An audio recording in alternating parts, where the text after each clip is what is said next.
Hi, friends. Okay, well, it's almost Easter, and I thought it might be kind of fun to paint something Easterish. So today we're going to paint three little eggs and then put some flowers around them. I think it would be an adorable little Easter card. So anyways, let's go into, of course, the colors, which happen to be my favorite, but I'm also sharing them because I think they're a really pretty color for Easter. So we're going to use that Quin Magenta, which is this beautiful pink color. And I'm going to try to use different values, meaning light and dark shades of this color. And then we'll use the Cad Orange. And I just think these really are so indicative, or, what I think of certainly for Easter eggs and jelly beans and things like that. And then how about we use a turquoisey color for our third egg? So I'm just creating a little swatch here, which I always do. And I kind of get a feeling for all of it. Then for our flowers, we'll use similar colors and a sap green. So look how beautiful these colors look together. I think those are really pretty. I might add in just a touch of some cad yellow. So we'll put that there. That has a little bit of green in it, which is fine. And look at this beautiful sheen and shine I'm getting with the watercolors. Now, these are pooling a little bit. So when you're painting on your painting, you don't want to have that.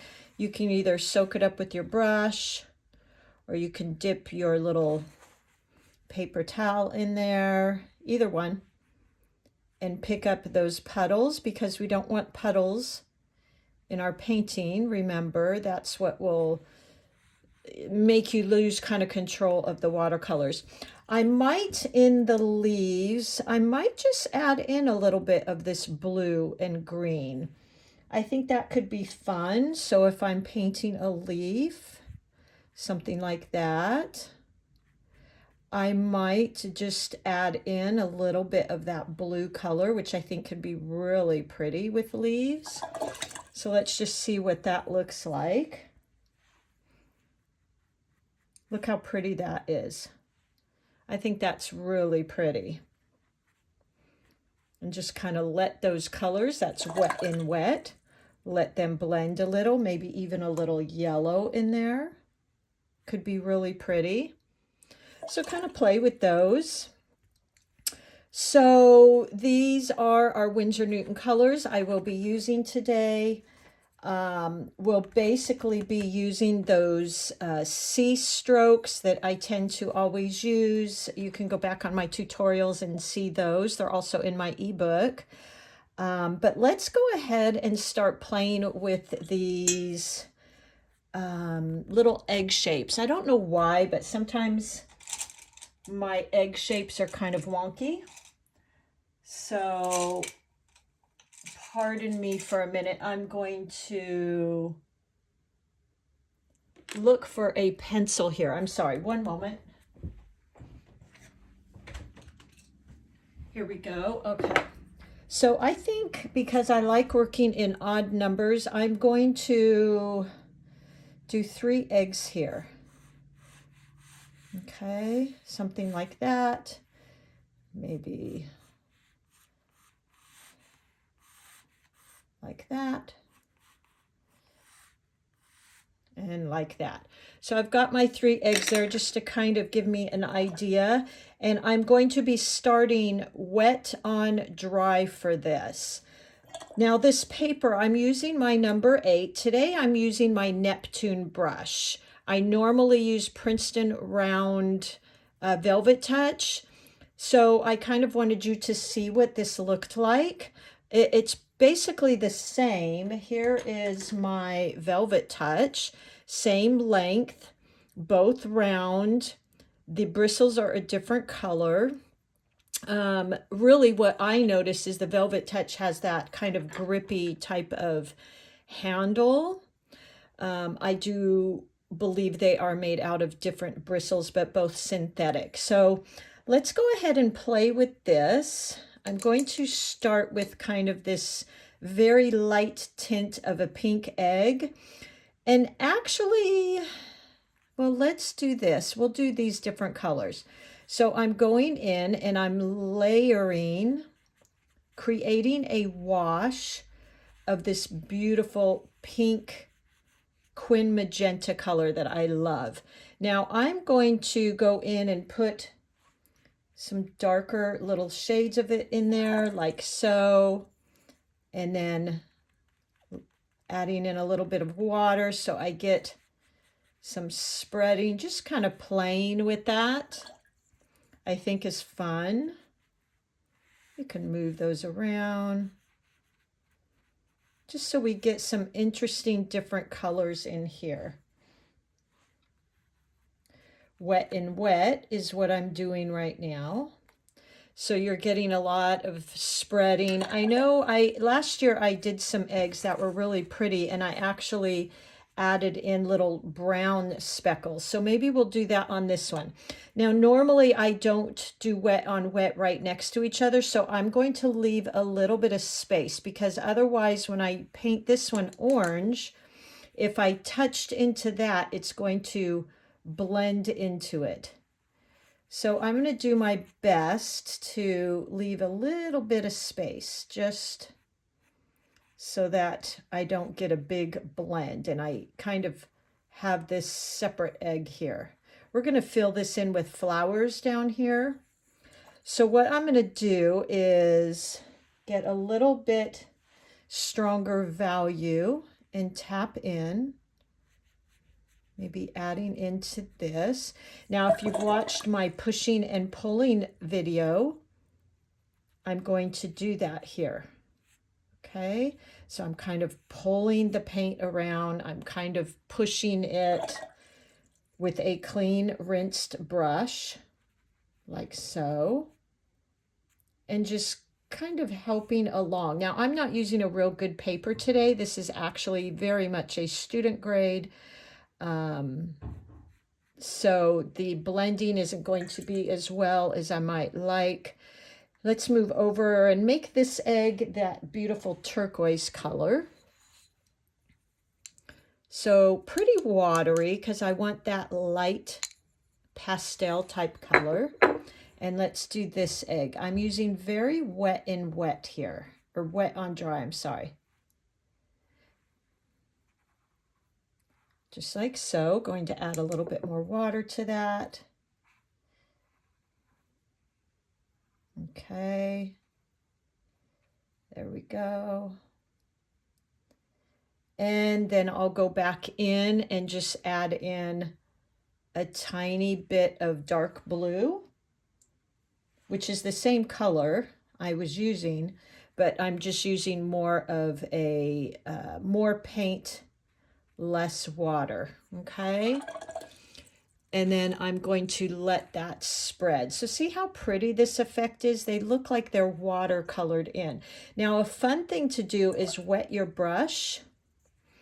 And this is one of the only times I let my brush drip clean water. And I'm just going to go into some of these spots and let it create some interesting little patterns, because it will almost make these look like they're watercolored, okay? So there you go. So let's, let me see here. Let's do some figure out. I need this to dry before I can start painting around it. So what I might do is just take a rag, because we don't really have time here to wait for that. And I'm going to soak up some of this water, which in itself kind of creates a fun little pattern, doesn't it? Sometimes I find that I discover new things when I'm not even trying, which is kind of fun. So I'm going to let this dry, and let's kind of get an idea where we might add in some of our flowers. So I'm going to do maybe a flower right here. Of course, I like working in three, so I'll do another one here and another one kind of up here, and then maybe have some leaves coming out, something like this. Okay, so I've kind of got this general design. I'll probably have a leaf coming out here and here. I don't think you can see that maybe in my pencil drawing, but I do kind of plan out in composition. I find for me to have things in odd numbers and sets of three, I think is really pretty. The other thing you could do with this, I'm just thinking right now, is I was just going to add some flowers around here, but you could actually make this into a wreath. So let's play with that since I have to wait anyway for these flowers. So I'm going to kind of draw a circle, and we'll just make it kind of like twigs going around. So there you go. I just drew a very light circle, and I'm going to go around that with my burnt umber and burnt sienna and create some little twigs here. So honestly, you guys have been asking me a lot about brushes and things.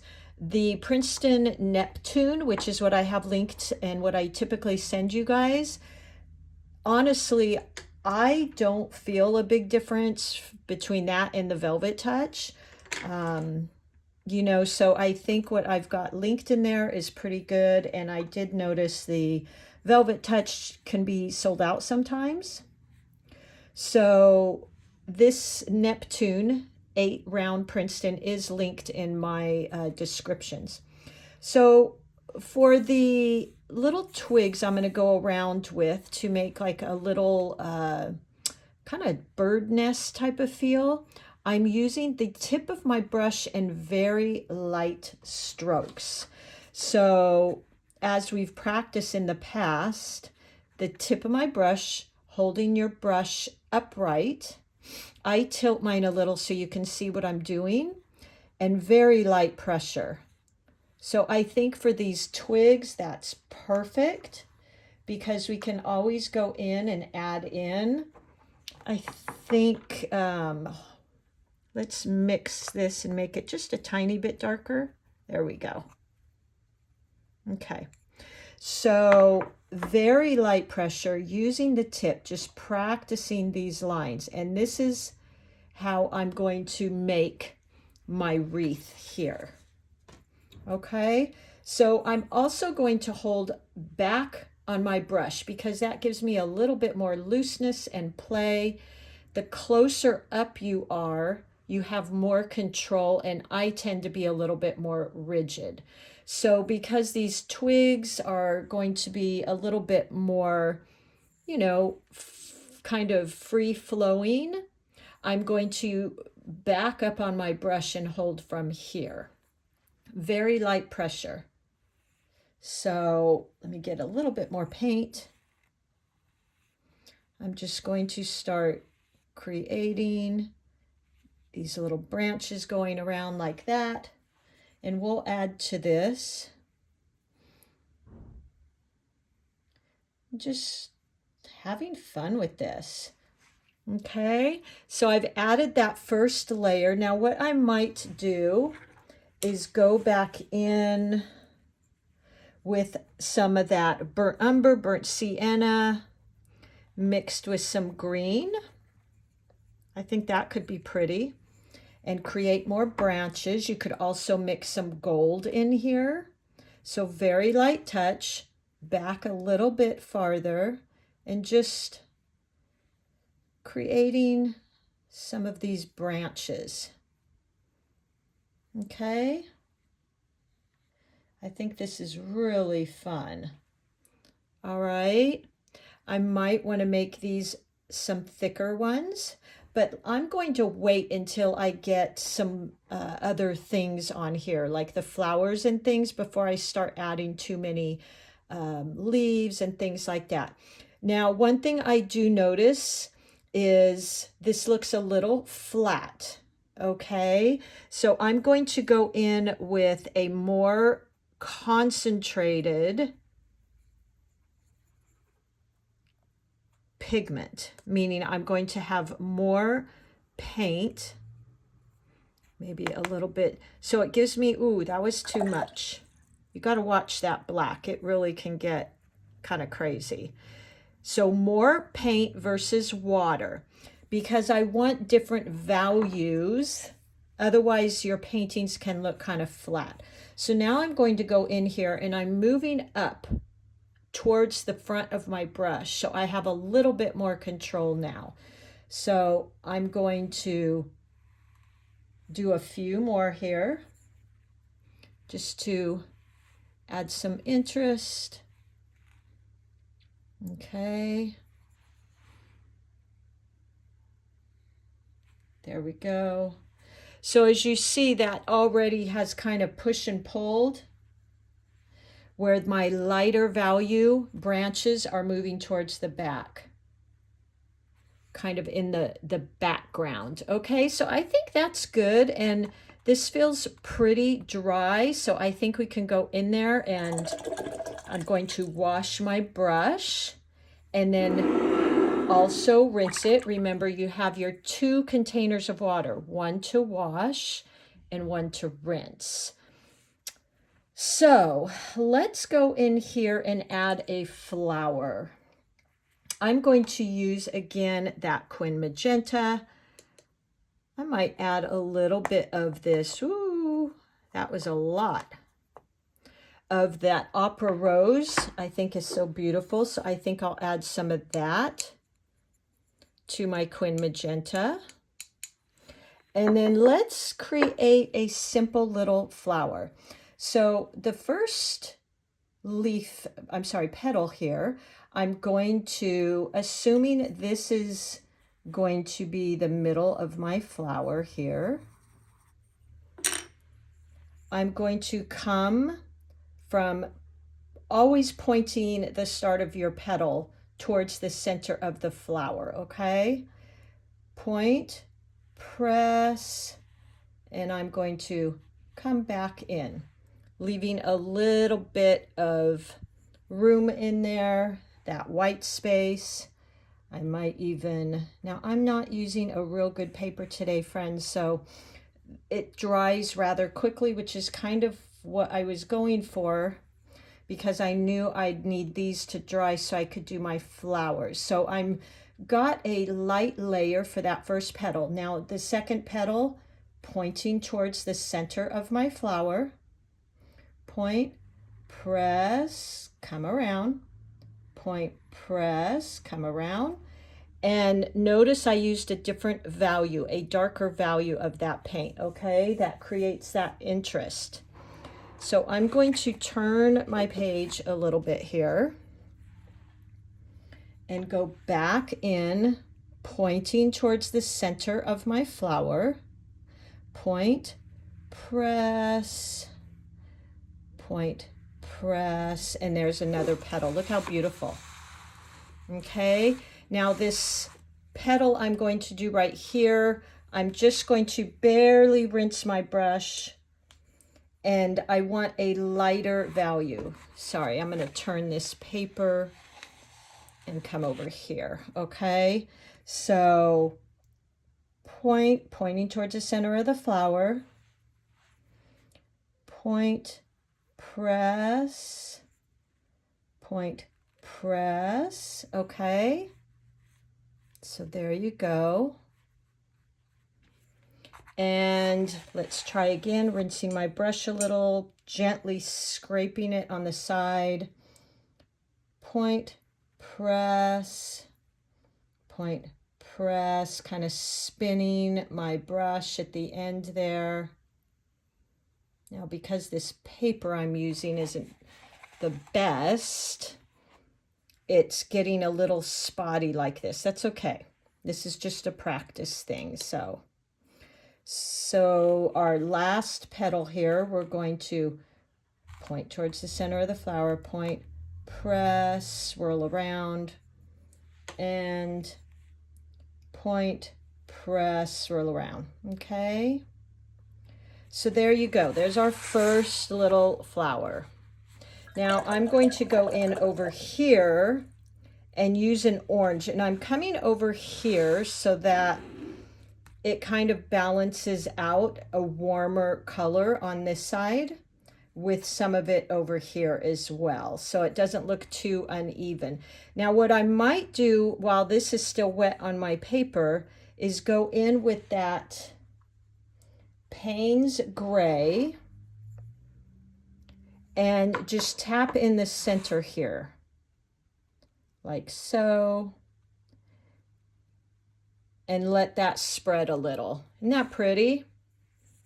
Rinse my brush, wash my brush good, rinse my brush, scrape it gently on my container, and let's go into this beautiful cad orange. Okay. So now over here, let's do another flower. I'm going to kind of draw in the center. Okay. And let's point, press, point, press, just like that. Okay. Now, because watercolors are so transparent, you will see that blue come through. Point, press, just like that. And I'm kind of okay with these colors mixing. I'm not going to fret about that. I'm going to turn my paper. Okay. Point, press, point, press. There we go. Turn my paper again. Grab some more paint. Point, press, point, press. There we go. Actually like that one because it's a little lighter value. I'm going to go in, get more paint on my brush, and let's do one more right here, pointing towards the center. Point, press, point, press. There we go. Okay. Let me turn my paper here for you. We're going to do one more over here. Let's go for, let's see, we could do a little blue flower over here to kind of balance out. So let me go into my turquoise, all Winsor Newton, and I'll link all these colors in my description for you. So let's get that. I'm going to go a little bit more paint. Okay. And let's draw the center of our flower for reference. Now this one, I'm not going to do the complete flower because I'm going to tuck it in a little bit. So let's just start here. Point, press, like that. Point, press, and the other side, point, press, like so. Get a little bit more paint. Point, press, point, press for each side. Point, press, point, press. Okay. Now, right here, because it's tucked back in, I'm just going to kind of just tap in right here. Okay, because that one is behind there. Now, what I will do is I'm going to go into the middle of this orange flower here with my Payne's gray and just create those little stamens in the middle. So this is a little bit wet. So let's see what happens here, guys. So I'm going wet into wet. Just dotting in. And there you go. So it spreads a little bit. Let's go into this one and do the same with that Payne's Payne's Gray, and get that fun little spread. Okay, so here we go. Now I'm going to add in some leaves here. So I'm going into my sap green and my olive green. Let's see here, and get that in my little palette. Okay. And we're just going to start adding in a few leaves here and there. Sorry, I have something pinging me over here. Okay, so we're going to add in some leaves. Point, press, pretty much the same way we do these flowers. Point, press down. There you go. And just start adding them in here and there. Point, press, making different shapes, hold on, I'm grabbing my paint. Okay. Different shapes, kind of different hues, meaning you can use your different greens. And we just start adding them in here and there. Okay. Can even go up along. What's going to really give this some interest is creating different colored leaves. Okay, so for these little leaves, I'm just literally dabbing in. So I want to create a little lighter version, so I'm going to mix a little bit more water to paint, and it will change that hue a little bit. Let's even add in, rinse my brush, and add in some of this yellow green. So I've got my cad yellow, and this will give it some fun, interesting, different colors. Now I'm going to point, press, and create a little bit different leaf there. Maybe go in with some deeper green. And you can really add these in wherever you would like around your leaf, your wreath, I mean. Point, press, so easy, you guys. Look how beautiful. I really liked how the eggs turned out. Now this is an example of when you get what they call in watercolor blooms, where the wet water goes into more of a damp background, and what happens is the water starts to spread out and then it stops and it makes this beautiful little bloom. Now with the Easter eggs, I thought that looked really pretty because it looked like they were dyed. So I kind of like that. What I might do to draw in some of that blue into the rest of the wreath to make it a little bit more cohesive is I think I'm going to add a little bit of this blue to the green. Look at that beautiful color. Okay, let's see what that gives us. I think that could be really pretty, and it'll bring that blue into the rest of the painting. Oh yeah, that's pretty. Hopefully you guys can see how pretty that is. So I'm playing with the mixture of blue and green, really just up to you, and going to start adding in some of that. That is really pretty. Now I might go in and I'm just dabbing. I'm not doing any special techniques here, just really playing and dabbing, but look at how beautiful that is. I think that is really pretty. So again, to get this fun kind of mottled, washy look, I think kind of marbled look in your eggs, go in with a wash of light paint, kind of let it dry, not completely full. And then you can go in with a watery, you don't want to make puddles, but a watery consistency of the same paint, and just let it drop in there. You can also go into this color afterwards before it fully dries with, but you want it to be a little bit dry, so not completely wet, and just go in with water and let it drip in there, and you will get these same type of effects, which I think are so pretty and so fun.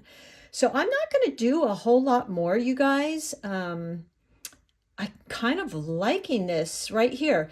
And let me tell you, this is on inexpensive paper. This is not my Good Arches paper. This is just kind of a fun paper. And look at how beautiful. But if you are going to spend money on something, I say invest in cold press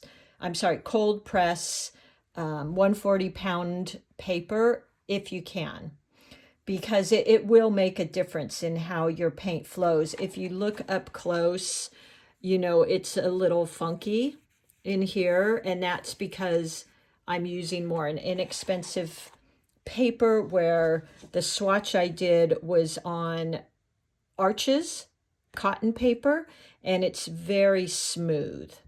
So that's the difference right there. This is a very inexpensive paper, so you kind of get these funny, which I thought might be fun in this painting, but you don't get a real smooth color consistency.